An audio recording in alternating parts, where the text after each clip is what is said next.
Choosing the correct colors for your presentation is one of the most important decisions you will make. Bad choices can ruin your presentation before you even start. In this presentation, we will look at how the color wheel can help you make the right color choices to support your content. The color wheel is a tool to help you choose colors for your presentation with confidence. The color wheel is divided into two main sections, with blues, greens, and violets on the cool side, and yellows, oranges, and reds on the warm side. Warm colors are vivid and energetic and tend to come forward in space, and the cool colors give the impression of calm and create a soothing impression. White, black, brown, beige, and gray are considered to be neutral colors. If you're going to use color effectively in your presentation, you'll need to know some color concepts and terminology. Hue is a basic color. When you say blue, red, or green, you're talking about the hue. Most of the time, color and hue are used interchangeably. The 12 hues are shown on the outside band of the color wheel. By using just these 12 hues, you can mix an infinite number of color schemes. Using a lot of pure hues can add a fun and playful look to your presentation. But be careful, since these colors are very strong and are best used in moderation. You can alter the 12 hues on the color wheel by tinting, toning, and shading. If you add white to a hue, the result is called a tint. These colors are sometimes called pastels. A tint is often used with lighter or feminine designs and can create a sophisticated look. If you add gray, which is a mixture of black and white, to a hue, the result is a tone. Most colors you see have been toned down a little, and artists mix in a little gray to adjust the value and intensity of the pigment. Tones are generally duller or softer looking than hues. If black is added to a hue, the darker version is called a shade. Very dark shades are sometimes used interchangeably with black and can serve as neutrals. The 12 colors on the color wheel are divided into three groups: primary colors, secondary colors, and tertiary colors. Primary colors are hues that cannot be created through the mixing of other colors, and the three primary colors are yellow, blue, and red. Secondary colors are simply the combination of any two primary colors. There are three secondary colors: orange, green, and violet, which is often called purple. Yellow and blue are combined to make green.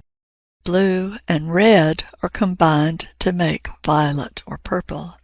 And red and yellow are combined to make orange. There are 6 tertiary colors. These colors are made by mixing one primary color with the secondary color next to it on the color wheel. The names of the tertiary colors are formed by combining the names of the two colors that are used. Red, a primary color, and orange, a secondary color, are combined to make red-orange, a tertiary color. Orange, a secondary color, and yellow, a primary color, are combined to make yellow-orange, a tertiary color. Yellow, a primary color, and green, a secondary color, are combined to make yellow-green. Green, a secondary color, and blue, a primary color, are combined to make blue-green, a tertiary color. Blue, a primary color, and violet or purple, a secondary color, are combined to make blue-violet, a tertiary color. Red, a primary color, and violet, a secondary color, are combined to create red-violet, a tertiary color. There are several methods to use the color wheel to create a color scheme. The simplest way is to use complementary colors. These colors are directly opposite each other on the color wheel. When using complementary colors, designers choose one as the dominant color and one as the accent color to highlight important elements on the slide. Analogous colors are those that are on either side of a selected color. These three colors are naturally harmonious and match well. Triadic color schemes are composed of three colors that are at 120-degree angles from one another. They form an equilateral triangle. Many experts consider the triadic color scheme to be the best. If you use this selection, one color might be used as the background or primary color, and the other two colors would be used as accent colors. Split complementary colors are a variation of the complementary color scheme. Instead of using the opposite color, it uses the two colors that are on either side of the opposite color. Split complementary colors do not have as much contrast as complementary colors and can be more harmonious. Rectangular or tetradic color schemes use four colors that are arranged in two complementary pairs. If you use this method for your color scheme, let one color be dominant and use the other colors for accents. The final method is the square color scheme. This is similar to the rectangular method, but the four colors are spaced evenly around the color wheel. This provides a great many variations in color choice, but presents the biggest problems in achieving harmony. There are a great many resources on the web for learning about these color schemes. We're going to look at an online tool for creating color schemes using these methods. Let's look at some examples of color schemes. How many colors do you see in this palette? This is a one-color palette. You can see I've highlighted the number of the base color at the bottom left.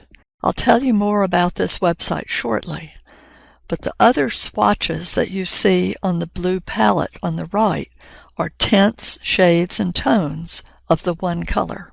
Here's how this one-color palette might look when it's used as a color scheme for a website. This is how a mock-up would look with no actual content.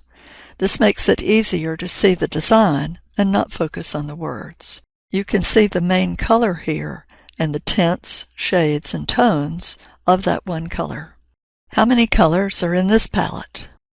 This palette starts with the same base color as the previous one and adds a complementary color that's used as an accent. This is how a complementary palette might look, with the main color as the base color and the complementary color used as the accent color. How many colors do you see in this palette? This is an analogous palette. Three colors that are adjacent on the color wheel are used. The same base color was used in this palette as the previous examples. Here's an example of how an analogous palette might be used. How many colors do you see in this palette? This is a split complementary color scheme. The base color remains the same as the previous palettes, and two colors on either side of the complementary color are used. This is an example of a split complementary color scheme. How many colors are used in this palette? This is a four-color or tetrad color scheme. Four colors are used. This is how a four-color or tetrad color scheme might be used. So how could you use this website, Paletton.com, to create a color scheme for your presentation? After you've designed the color scheme using one of the methods in the choices above the color wheel, single, monochromatic, analogous, three-color, four-color, then click the Tables Export tab at the bottom right side of the page. Your palette will be displayed starting with the primary color and showing tints, tones, and shades for each color. Below the swatches is a line with RGB numbers. RGB stands for red, green, and blue, the colors that form all of the colors on a computer. In the example shown, the numbers for the first swatch are red is a 106, green is 139, and blue is 159. Write these numbers down since you will need them in PowerPoint, or you can export your custom palette as an image. To change the color of text in PowerPoint, highlight the text. Click on the Font Color down arrow and the Colors palette will display. click on More Colors and click on the Custom tab and enter the numbers for red, green, and blue in the boxes provided. You can click the up or down arrows or simply delete the numbers that are there and type the number that you want. Then click OK. I hope you'll use the color wheel as a tool to help you choose colors for your presentation.